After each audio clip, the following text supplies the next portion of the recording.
Welcome to lecture number 16 for ECE 341 Random Processes, Gamma and Poisson Distributions. Now both Gamma and Poisson distributions are extensions of an exponential distribution. An exponential distribution would be the time until one event happens, like time until one atom decays, time until one customer arrives, comes to a store, time until I'm invited to one party. That's an exponential distribution, and its PDF is a e to the minus at for t positive. A gamma distribution is the time until k events happen, time until k customers arrive at a restaurant, k atoms decay, or time until you've been invited to k parties. A Poisson distribution is the probability that k events will occur in m seconds. So for example, the number of pieces of mail I'll receive each day, assuming the sending time is exponential, the number of cars through an intersection in 1 minute, the number of customers arriving at a restaurant in 1 hour. A Poisson distribution is also used to approximate binomial distributions when n is large. That's something we looked at before. As mentioned, a gamma distribution is an extension of an exponential distribution. An exponential distribution has this PDF, that CDF, the moment generating function, mean and variance. That's for one event. If I have k events, the moment generation function is just raised to the k power. The mean scales by k, the variance scales by k. Now the PDF is more complicated. It'll be a to the k over k minus 1 factorial, x to the k minus 1, e to the minus ax. CDF, I'm not going to bother, that's too complicated. And what the gamma distribution looks like is this. If I have a mean of 1 minute, that's an exponential with the mean of 1. The PDF for 2 events happening is in blue, 3 events in red, 4 events in orange, 5 events in purple. Those are gamma distributions. Now there's a couple ways to compute the gamma distribution. Convolution is one way to do it. It works really well in MATLAB. If I can input the function into MATLAB, I can compute the PDF for n events using convolution. Now the heart of a gamma distribution is an exponential distribution. The problem is the probability never goes to 0. However, if I go out to 10 times, like e to the minus 10 is 0.000045. If I go out to 10 times the mean, the tail is almost 0, a little bit wrong, but usually close enough. So for example, suppose a is the time until one event happens. That's an exponential distribution with a mean of 2 minutes. What is the PDF for 2 events? Well, one way is I can use convolution. So for example, this is the PDF for 1 event. This is the PDF for 2nd event. If C is the convolution of the two, what I'm going to do is take the first PDF, convolve it with itself, so I flip it, start sweeping right. The blue line is the product of the two. The red line is the integral. That's the PDF. And kind of notice as I sweep right, I start from 0, I get a peak, and then it goes back down to 0. That's one way to do the PDF. I convolve 2 exponentials, and it should go out to infinity, but eventually the area is so small, that's essentially 0. Here I just went out to 5 times the mean. If I go out to 10 times the mean, 20 seconds, the error won't be that large. In MATLAB I can do that as follows. I'm going to pick my sample size, step size of 0.01, have t goes out to 10 times the mean, 20 seconds. This gives me 2,000 points in t. A is 1/2 e to the minus t over 2. That's an exponential distribution with a mean of 2 minutes. B is the convolution of A with A. Truncating it to be the same size as t and plotting it, that's what it looks like.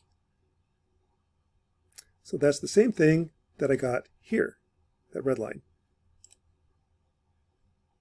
That's one way to solve for a Poisson or a gamma distribution.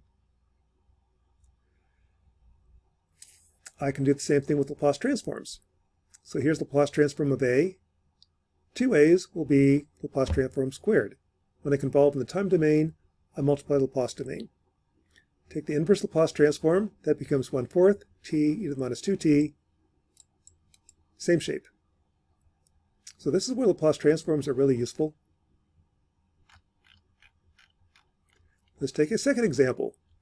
Suppose A is the time of one event that has an exponential distribution and a mean of 2 minutes. Suppose B is exponential with a mean of 3 minutes. What is A plus B? Again, I can use convolution. If I go over to MATLAB and change this, here A has a mean of 2 seconds.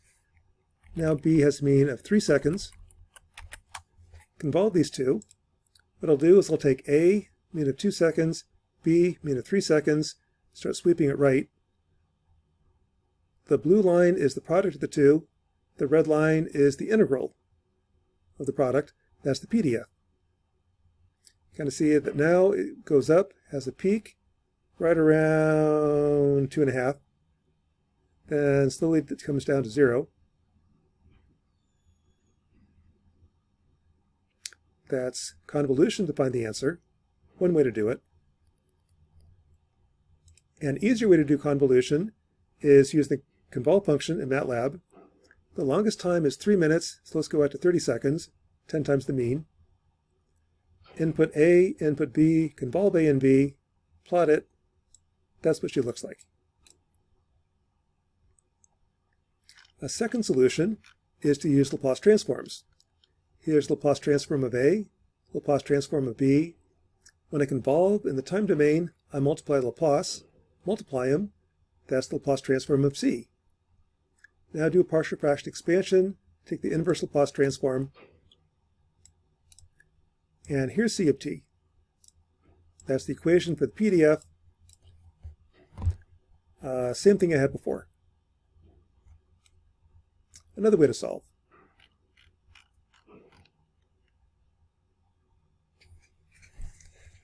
Third example. Suppose A is exponential with a mean of 5 minutes. I want to know what's the time until the PDF for the time until 3 events happen. Again, a couple ways to solve. I could use convolution. That'd be fine. I could use Laplace transforms. Here I'm going to use Laplace transforms. So the Laplace transform for 3 events would be 1 event cubed. That's in my table of Laplace transforms. This has Laplace transform of 1 over 2 factorial t squared. Put it in the same form. So pull out the 0.2 cubed. I'm going to get a half, I think, t squared e to the minus 0.2t. Looks like that.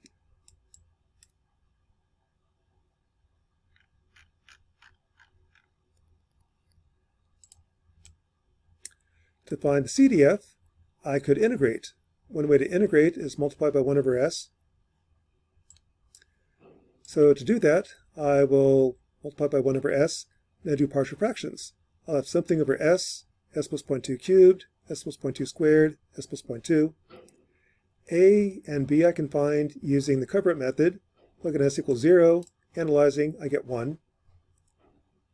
B I can find using the cover-up method.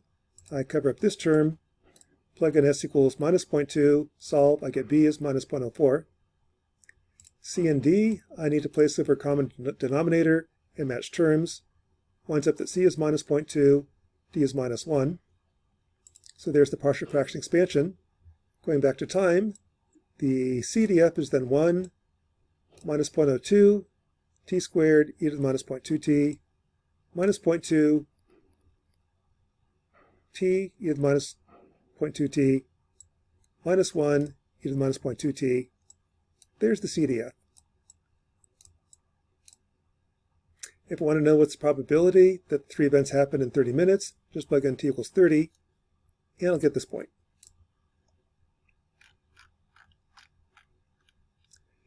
Now, sometimes the probabilities stay the same. Sometimes the probability changes. For example, if you're doing a task and you're learning, getting better at it, I might have the first task takes 10 minutes on average to complete. The second time I do it takes 9 minutes. Third time takes 8 minutes. So suppose I have learning going on.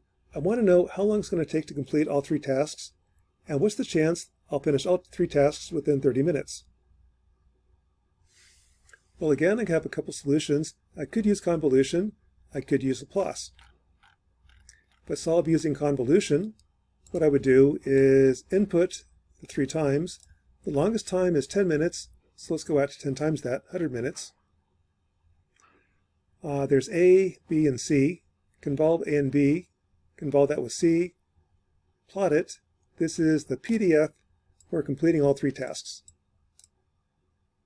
To know the time that I completed within 30 minutes, I'll take the integral, add this area up between 0 and 30.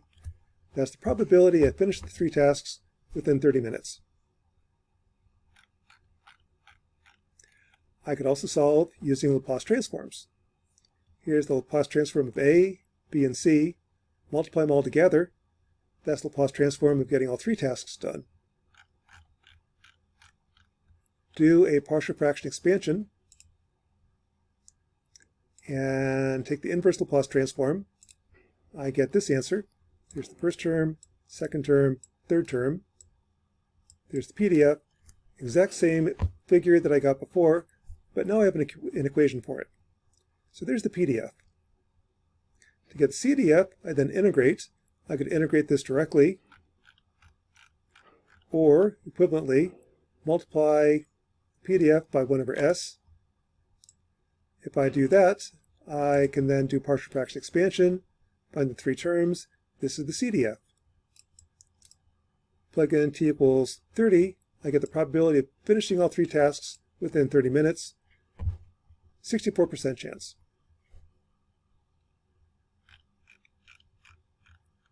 So that's a gamma distribution. Gamma distribution is really the time until k events happen for exponentials. It's the combination of exponential distributions. Poisson distribution is slightly different. It's the probability that k customers will arrive in a fixed time. With a Poisson distribution, I can tell you how many cars will go through an intersection in 1 hour, at least the probability of 0, 1, 2, and so on. I can tell you how many customers will arrive in 1 hour, how many patients will go to the emergency room in 1 day, or the number of times your boss will notice you over the course of a week. Those are all Poisson distributions. As we noted before, it can also be used to approximate a binomial distribution when n is large. The assumptions behind a Poisson distribution is that k is the number of time events occur over an interval, and k can take on integer values. The occurrence of one event does not affect the probability that a second event will occur. That is, events happen independently. It assumes the average rate at which events occur is independent of any occurrences. For simplicity, this is usually assumed to be a constant, but it could vary over time. And it assumes that 2 events cannot occur at exactly the same time. Instead, at least, a small amount of time has to happen between events.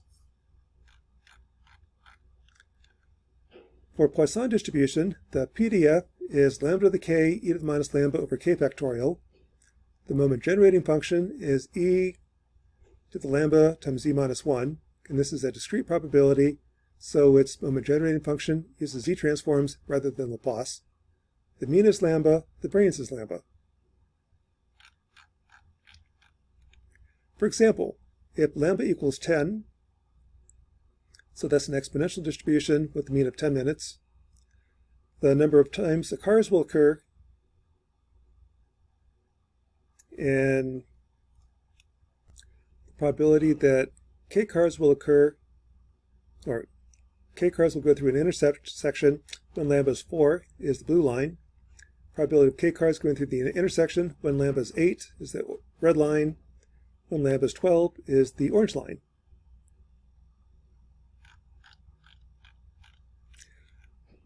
Another use of the Poisson approximation is it can be used to approximate binomial distributions, something we looked at before. In this case, lambda is n times p. For example, in Dungeons & Dragons, if you ever have to make a saving throw, like you're about to get splattered with acid, roll a 20-sided die. If you roll a 20, you made a saving throw and somehow you avoided it. That's the saving throw. Probability of making a saving throw is 1 in 20, or 5%. I want to know how many times I'm going to make my saving throw in 100 die rolls. That is a binomial distribution where it's 100 choose x, 0.05 to the x, 0.95 to the 100 minus x. Now, a problem with this is I'm looking at 100 factorial. A lot of calculators have a hard time calculating 100 factorial. With a Poisson approximation, I would use a Poisson distribution where lambda is n times p, or 5. So this is the PDF of a Poisson distribution, almost the same thing as a binomial distribution. So here's the probability to make 0 saving throws, 1, 2, 3, 4, 5, 6, and so on, in 100 rolls. If you look at it, the binomial distribution is in blue, Poisson is in red. They are different. They're really close though, so oftentimes people use Poisson distribution to approximate a binomial distribution. And kind of notice with this, if I'm looking at the number of die rolls, number of times I'll make a saving throw, it's an integer value, has to be 0 or more. I can't have a negative number. Negative 2 die rolls doesn't make any sense. If this is number of cars through an intersection, I can't have a negative number. This is a Poisson distribution, or binomial. This kind of looks like a bell-shaped curve though, so oftentimes we'll assume that's a normal distribution. A normal distribution goes from minus infinity to plus infinity, which means that occasionally I'll get negative numbers. That doesn't really make any sense. So technically, if you're counting, I should have a Poisson distribution. I can't have negative numbers. However, we've got better tools and more tools to analyze normal distributions, so oftentimes we'll still assume a normal distribution, even though it doesn't always make sense. Again, the answer is a little bit wrong, but I've got better tools. Technically, you probably should be using a Poisson approximation. An example of where it really shines is this one. Suppose the probability of an event is 0.0005, like about the odds of getting a full house in poker. If I roll the dice 10,000 times, what's the number of times I'll get a success? Well, this is really a binomial distribution. It'll be 10,000 choose x, 0.0005 to the x, 0.9995 to the 10,000 minus x. 10,000 choose x uses 10,000 factorial. A lot of calculators really can't do that. That's way out of range. If I use a Poisson approximation, then n times p is just 5. It's the same distribution we did before. Again, it's actually a little bit different. This is a little bit different distribution. The Poisson approximation, though, is the same. So this is roughly the odds of getting x successes in 10,000 rolls when the probability of a success is 0.005. 0005. So that is a gamma and a Poisson distribution. A gamma distribution is an exponential distribution where you wait until n events occur. The moment generating function is a over s plus a to the nth power. A Poisson distribution is an exponential distribution where you count how many events occur over time. And it's a good approximation for binomial distribution as well. That's lecture number 16 for ECE 341, Random Processes.